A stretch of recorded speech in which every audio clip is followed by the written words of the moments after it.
Hi everybody, I'm going to be discussing the billable today. This is something that's been a hot topic in the news over the past few weeks, mainly because of the public hearings that have taken place across the country.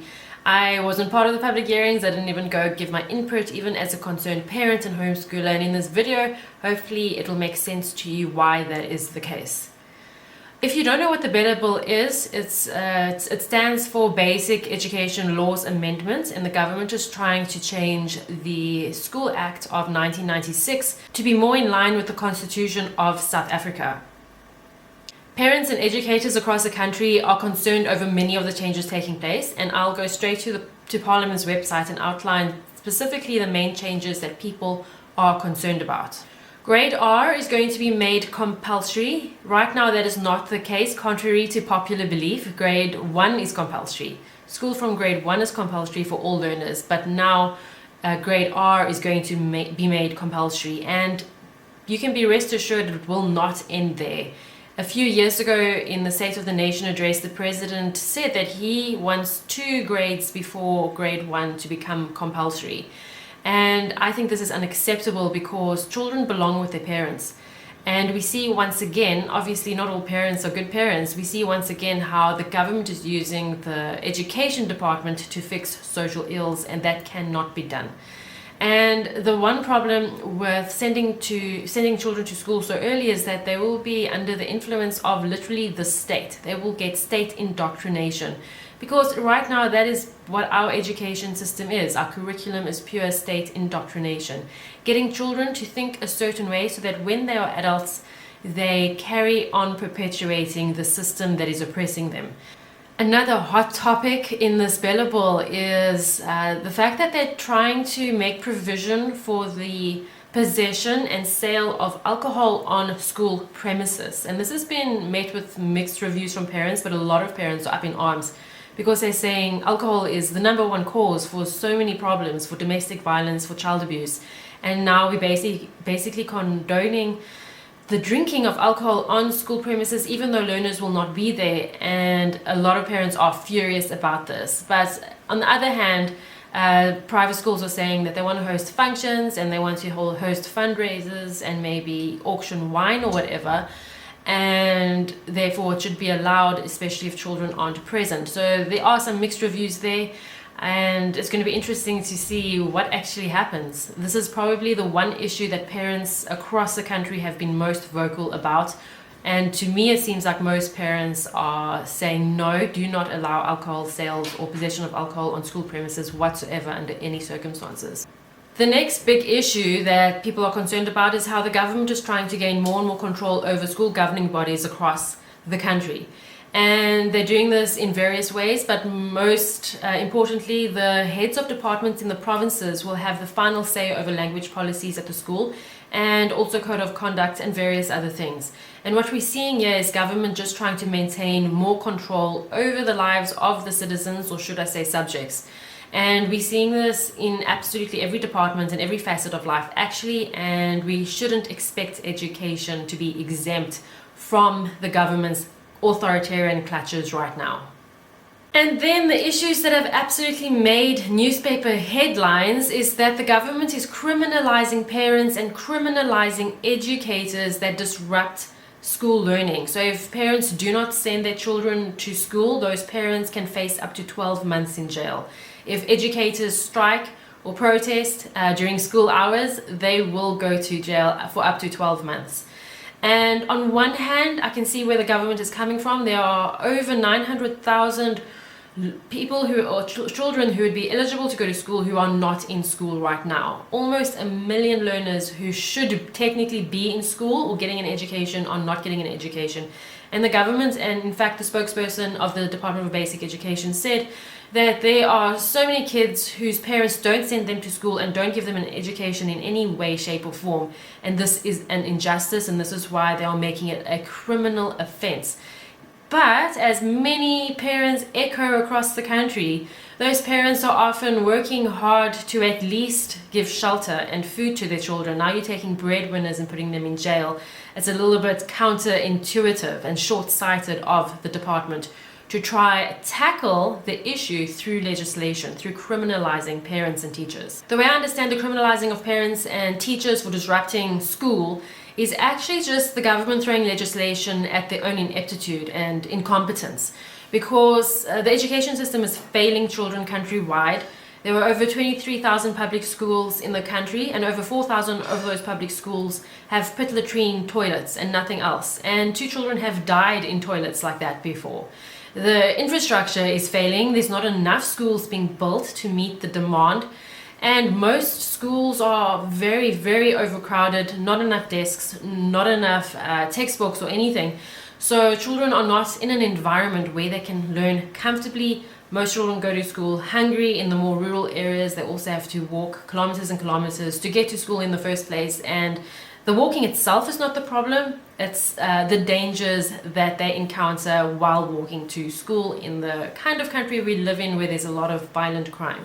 There's actually an entire report on the complete failure of the school system in South Africa, the inequality in the school system, and those issues pertaining to infrastructure, building more schools, making sure that there's proper sanitation. That should be at the forefront of the Department of Basic Education's agenda, not criminalizing parents and teachers for not sending children to school, especially when that school is a dangerous environment for those children to be in because of the various issues that we face here in South Africa.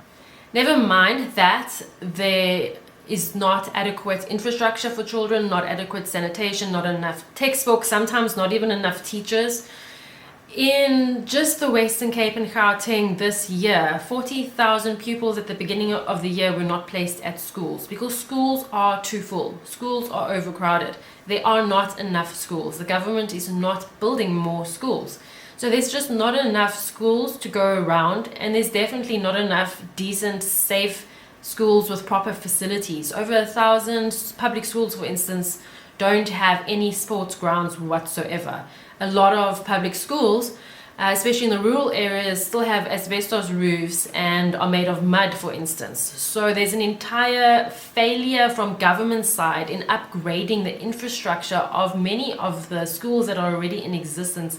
Never mind the influx of population in major metros and the need to build more schools, especially in metros. The government is failing left, right, and center, but they want to criminalize parents and teachers. And this is one of the reasons why I'm not too concerned with the Bella Bill itself, because the government will be overwhelmed by its own failure before it's even able to implement this law properly. Finally, the last issue I want to talk about, and these issues I'll put the link in the description. It's parliament.gov.za, and there's a press release from the Department of Basic Education that highlights these issues I'm talking about. The final one is compelling, and it's an interesting use of word, compelling homeschoolers to register with the department.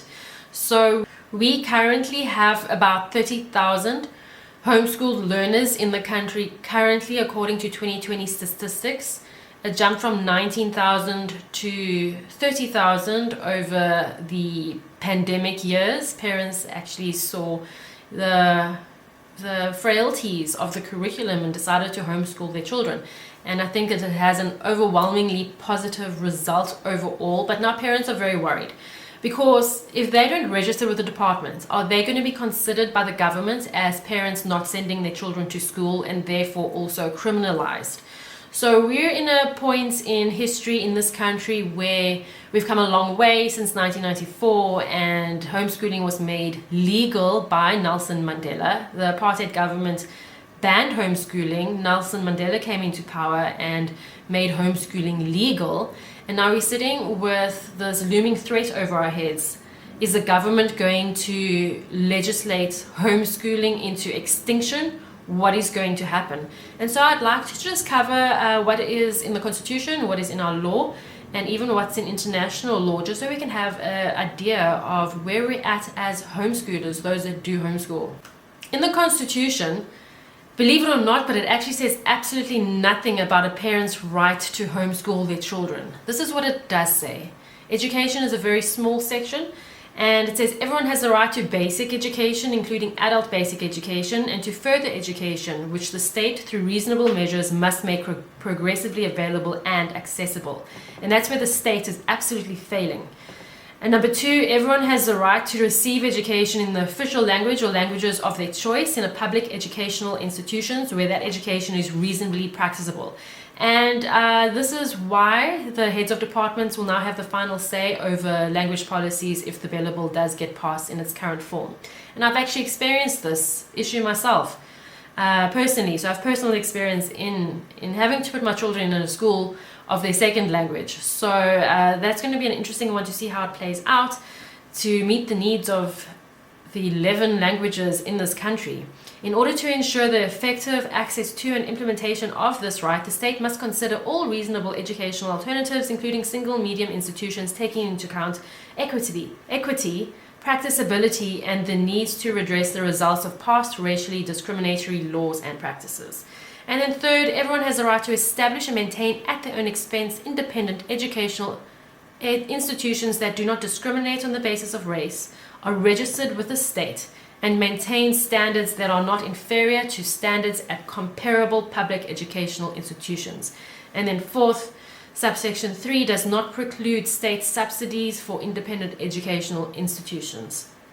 So you'll see in the Constitution of South Africa, there's no real parent rights. There are children's rights, but there's no parental rights.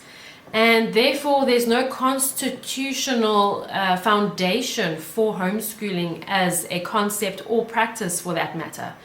What the provision that has been made is in the Schools Act of 1996.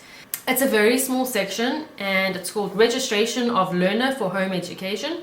A parent may apply to the head of department for the registration of a learner to receive education at the learner's home. So it still lies in the hands of a politician or a head of department. The head of department must register a learner as contemplated in subsection 1 if he or she is satisfied that the registration is in the interest of the learner. And who actually decides that? What are the parameters with which the head of department is going to use to make that decision? And then B, the education likely to be received by the learner at home will meet the minimum requirements of the curriculum at public schools and will be of a standard not inferior to the standard of education provided at public schools. And this can be questionable. How does one decide what is inferior and what is not? Because there's so many different approaches to homeschooling that a more active, more practical, participatory type of homeschooling the government might see as inferior to a kind of homeschooling that requires a child to sit at a desk and write and read from textbooks all day long. The parent will comply with any other reasonable conditions set by the head of department. So again, there's too much control at government level. Once again, the head of department may, subject to subsection 4, withdraw the registration referred to in subsection 1. So at any time you can be homeschooling, you can be registered, and the head of department can be like, no more, we're not going to allow homeschooling anymore. And then number 4, the head of department may not withdraw the registration until he or she has informed the parent of his or her intentions so to act and the reasons therefore. And B, has granted the parent an opportunity to make representations to him or her in relation to such action and has duly considered any such representations received. A parent may appeal to the member of the Executive Council against the withdrawal of a registration or refusal to register a learner in terms of this act. And that's pretty much it. That's what we have in South Africa as homeschoolers. That's our law that we have to cling onto. And that's quite frightening, and it caused me to think, you know what, let's go look internationally. Let's look at these international bodies. And I went to the Universal Declaration of Human Rights as set out by the United Nations to see what they have to say, because in there they do speak about the importance of family. They speak about motherhood even. And I wonder if they'll change those words later down the line because it's not a politically correct thing to say anymore. And they have a very, very short few lines about children and education. So this is specifically with regard to education and also parents' role in education. There's only 3 points in this 8-page document. Everyone has the right to education. Education shall be free, at least in the elementary and fundamental stages. Wouldn't that be lovely? Elementary education shall be compulsory. Technical and professional education shall be made generally available, and higher education shall be equally accessible to all on the basis of merit. 2, education shall be directed to the full development of the human personality and to the strengthening of respect for human rights and fundamental freedoms. It shall promote understanding, tolerance, and friendship among all nations, racial or religious groups, and shall further the activities of the United Nations for the maintenance of peace. So it sounds nice and fluffy, but underlying all of that is basically global governance indoctrination in every member state school. Wonderful. And finally, number 3, parents have a prior right to choose the kind of education that shall be given to their children. It doesn't specify that that kind of education also can include homeschooling. And so what I am seeing here is neither a preventing nor a protecting for the principle and practice of homeschooling, which leaves homeschoolers on very shaky ground. There are many countries in the world where homeschooling is illegal, where children are actually forced to go to state schools. And that is, in my opinion, a human rights crisis, especially when you have organizations like the United Nations making statements that the school should promote their principles and their underlying ideology. All of this information and everything that's going on with the billable makes me want to ask, what is the purpose of school ultimately? I mean, what is the government really trying to do here? And ultimately, I feel like the purpose of school, with my experience, with me being in school, with my experience with my children being in school, is that school gets children to think a certain way and be good workers, be good employees, not employers. And unfortunately, most children exit the school system unprepared to make a success of their lives in their adulthood. And so what school should be doing is developing a child's intellect and natural abilities. The government has also tried so hard to make up for bad parenting within the life skills program, or life orientation, should I say it. They try to impart values and principles and what to do if you get bullied and what to do if you come across alcohol or drugs. And then, of course, the very controversial comprehensive sexuality education. And so the government has looked at the country, seen parents neglecting their children, seen children in abusive situations and difficult situations that they cannot navigate. And so they've created this one-size-fits-all curriculum that is destroying the minds and the innocence of our children. And instead of trying to make up the difference for bad parents, the education system that we have in South Africa should increase a child's intellect, should do everything it can possibly do to increase a child's intellect and understanding and comprehension.